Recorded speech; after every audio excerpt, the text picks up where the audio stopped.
Bottom line here is with the exception of the nurse shark, and even the nurse shark will bite you if provoked.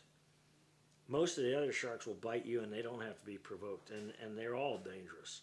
I mean, from the small black tip to the 14-foot tiger shark, they're apex predators, and they're all capable. They're capable of damage. If you're in the water, if you're, it's funny. Divers always tell me, "Well, sharks don't bother me. I see them all the time. They don't bother." Well, the bottom line is, when you're a scuba diver with a face mask and you're underwater, you can confront most predators: turtles, barracuda, sharks, even a large jewfish. It's the swimmer that's on the water that's most vulnerable to a shark. They say that if you swim in groups, you're safer. Well, there's so many different things that instigate a shark attack, and the bottom line is any one of them that are capable of taking a bite the size of your fist, I mean, you could bleed to death. So I wouldn't say that a 14-foot tiger shark is any more dangerous than a 4-foot blacktip. I mean, they can all do damage, and if the circumstances are ripe, and you present yourself as a possible meal, any of them, lemons. Wrong place at the wrong time. Wrong place at the wrong time. Now, the bottom line is a big tiger shark. I mean, we had a serious shark attack off the Atlantic coast where a tiger shark came in and attacked a young woman and her boyfriend and killed the boyfriend. And a tiger shark of any large size is capable of taking a huge bite. Bull shark is one of the most common sharks that we have around Florida, and they are very aggressive. And I don't care what the environmentalists say or the scientists, they don't have any more testosterone in them than any of the other sharks. I mean, a bull shark is just a basically aggressive shark, and they can take a nice chunk out of you, even a 4-footer. And when you have more than one shark involved in a situation, if 2 sharks become competitive, oh, you're in trouble. So, and black tips, for example, swim in groups. A lot of the shark and the bulls do too, mostly, right? They kind of pack up a little bit, or no? Sometimes they do. It depends on the time of the season. Sometimes sharks travel in huge schools. Bull sharks, hammerheads, lemons, blacktips. Tiger sharks are about the only ones that pretty much basically travel by themselves. Large hammerheads, but they're all dangerous. I wouldn't say one is more dangerous than the other. The one that's most common is whatever particular season it is the most dangerous. And let's branch. When I'm saying the Gulf, let's branch into like I have a lot of friends in today's society. They didn't call them triathlons back then, but today when we're talking about how the sharks have been protected now for over 20 years now, and with Tampa Bay being such a large breeding ground for sharks, and Charlotte Harbor, don't forget Charlotte Harbor, and the bays in general here on the west coast of Florida, correct? Would you say that in general, most bays are really breeding grounds for? Well, I wouldn't say that it's breeding grounds. For example, hammerheads, we would get a lot of hammerheads come in the early spring in Tampa Bay, and they would give birth to a lot of their pups on the outside sandbars. Okay. Lemon sharks, for example, they come on the inside in the spring and drop their pups. Bull sharks have been known to, the females come into the bay and drop their young in the bay. There's been some studies by some of these scientists, and I'm not going to knock what they say, but as far as a fisherman, a commercial fisherman, I caught and I kept extensive records of the sharks, so I knew pretty much when I could expect the pregnant sharks to come inshore and what time of year. And a lot of sharks, like for example tiger sharks, I don't believe they come close to shore to give birth to their young. They give birth offshore. That's one reason why we catch so many tiger sharks, young ones, right along the beaches.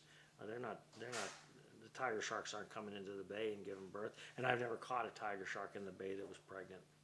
I have caught a lot of bull sharks, and I have caught a lot of lemon sharks pregnant in the mouths of the bays. certain times of year. There's a lot of tiger sharks, of course, in Hawaii. Oh, Pacific, right? Now there's a perfect example. They've been protecting sharks over in Hawaii. As a matter of fact, I was just talking to a young fellow that came back from there, and the surfers, they're seeing more tiger sharks now in the last 10 years than they ever have, and they're having a lot of shark attacks over there. Of course, the government, they're claiming that the shark attacks are getting more aggressive because of the feeding programs they have over there. There's some profiteers over there that are out doing eco tours where they're feeding these tiger sharks, and I do believe that's dangerous. I don't believe that. I think the worst thing you could do would be to go out there and as a man, as a human, and introduce food to a wild animal, whether it's a tiger or an alligator. I mean, common sense tells you don't do that, but the real thing is they've been protecting sharks, and when you protect them and you take the human element out of there as far as the ecosystem, you're going to have more sharks, less turtles, more sharks, more shark attacks. There you go. What is your best advice for people? You hear so many rumors about what's the best time to swim. Is there a worse time or bad time? I mean, there is, yeah. And what's your advice to people that are swimming in the bay and doing these triathlons and stuff? And like I know the friends I talk to, they say, "Oh, I feel safe because there's so many of us out there swimming." And I tell them, "Well, you kind of look like a bait school to me." But I mean, do you think that's kind of? Well, if there's one thing I agree with the conservationists or the environmentalists, they all say that if you go out in the wild environment, you're prone to expose yourself to the element where you might get attacked by a shark. Obviously, humans are going to go out there on jet skis, scuba dive, water skiing. I mean, you're going to want to use the open ocean, the bays. You're going to want to use that. You can't stop that.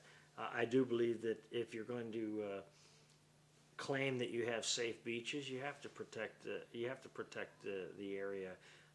In Africa and Australia, they mesh beaches, and then they say they want to have 100% safe beaches. And in fact, any beach that has been meshed, there has been no shark attacks on that. As far as time, common sense comes into play here. Sharks move close to shore in the early morning hours. Well, they're there all night long. As soon as the sun goes down, you can rest assured sharks come close to shore. As a commercial fisherman, it was my job to know that and understand that. And obviously, I wanted to increase my catches, so I knew where to set my lines and what time, what type of bait and when to set the line. You're going to have sharks close to shore at night, and they're going to be there until early morning. So common sense would tell you don't go skinny dipping at night and don't get in the water early morning. Stay in a group. These are common knowledge, but you'll have some experts like the Pillsbury Doughboy, George Burgess, that'll try to lay out some advice. But the bottom line is, if a shark is stimulated and wants to attack a person, whether you're in a group or whether you're swimming alone, it's not going to matter. If somebody's in the water and they urinate in the water and they're in a group, that shark may come in. That's a stimulant. If they have blood, if they're bleeding, that's a stimulant. Doesn't matter whether you're in a group or whether you're by yourself. Sharks can attack in the daytime, but usually it has something else added to it. It could be fishing, somebody's got bait in the water, or it may be an unusual school of sharks close to shore during the daytime. But generally speaking, nighttime's the worst time and early morning. You knew this. You were catching some of the larger sharks closer to shore than farther offshore. Was that more of a factor? Well, that was an accident. How I found that out was an accident. I started, the bottom line was I kept very extensive records of the depth, the time of year, the water temperature, the type of bait I used, and I found out actually by accident. Moon and tides. Moon, tides, all of that. I put everything. Yeah. I put everything down there, and I was curious. It seemed like all of the books that you would read always told you to go deep to catch big sharks. But when I kept my records, I found that all of the biggest sharks that I caught were caught close to the beach. I didn't catch as many sharks. I would catch more sharks further offshore, but the bigger sharks were caught close to shore. And I didn't know how to read that really. I mean, I'm just an ignorant commercial fisherman. You know, I'm not some sort of scientist, and not to give them any credit either, though.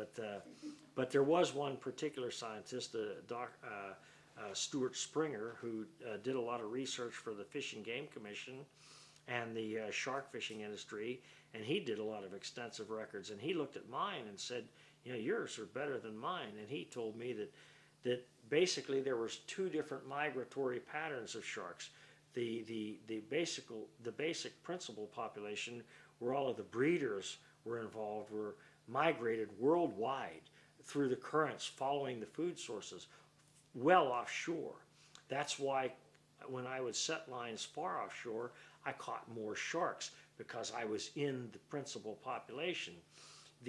What he considered was the accessory population were the weak, old, injured, or for some reason just disoriented sharks that came in close to shore, and if they were large, consequently they became more dangerous, rogues.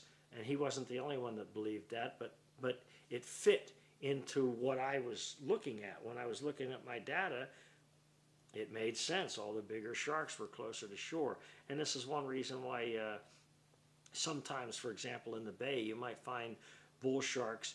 You know, bull sharks are migratory. Most all of the shark species are migratory.